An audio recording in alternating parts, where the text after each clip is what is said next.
కాబట్టి దేవుడు అన్యాయస్తుడు కాదు కనుక సంఘానికి న్యాయం చేయడానికి 1000 ఏళ్ల పరిపాలన ఏర్పాటు చేశాడు. సంఘానికి ఎట్లా న్యాయం చేస్తాడు దేవుడు అంటే, ఈరోజు హింసించబడుతున్నారు, క్రైస్తవులు హింసించబడుతున్నారు. ఆ నైజీరియాలో చూస్తే ప్రతి రోజుకి 100 మందిని చంపుతున్నారు క్రైస్తవులు. ఒక్కొక్క మనిషికి సమాధి చేయడానికి వీలు కాక రోజులో చనిపోయినటువంటి 100-200 మందిని పెద్ద గోతి తీసి ఒకే చోట పూడుస్తున్నారండి. క్రైస్తవులను నైజీరియా ప్రాంతంలో భయంకరంగా తలంచట కొట్టి, నాలుకలు కోసి, కళ్ళు పీకి భయంకరంగా చంపుతున్నారు, తల తీసేసి చంపుతున్నారు, కాల్చుతున్నారు, ఖడ్గాలతో కోస్తున్నారు.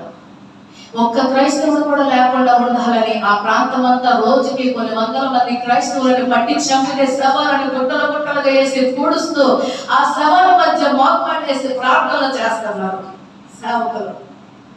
ఆ 100 శవాల మధ్య గోతులు మోకరించి సేవకులు, దేవా మమ్మల్ని చూడవా, మా ప్రాంతాన్ని చూడవా, మమ్మల్ని కనికరించమని ఏడుస్తున్నారు. దేవుడు అన్యాయస్తుడు కాదు. క్రైస్తవులై దేవుని పక్షంగా ఈ రోజు బాధపడుతూ హింసపడుతూ దేవుని కొరకు నిలబడినటువంటి బిడ్డలకు న్యాయం చేయడానికి 1000 ఏళ్ల పరిపాలన ఇచ్చాడు. ఆ 1000 ఏళ్ల పరిపాలనలో ఇప్పుడు మనం అనుభవిస్తున్న దరిద్రం ఉండదు, ఇప్పుడు మనం పడుతున్న దుఃఖం ఉండదు, ఇప్పుడు మనం అనుభవిస్తున్న వ్యాధులు ఉండవు.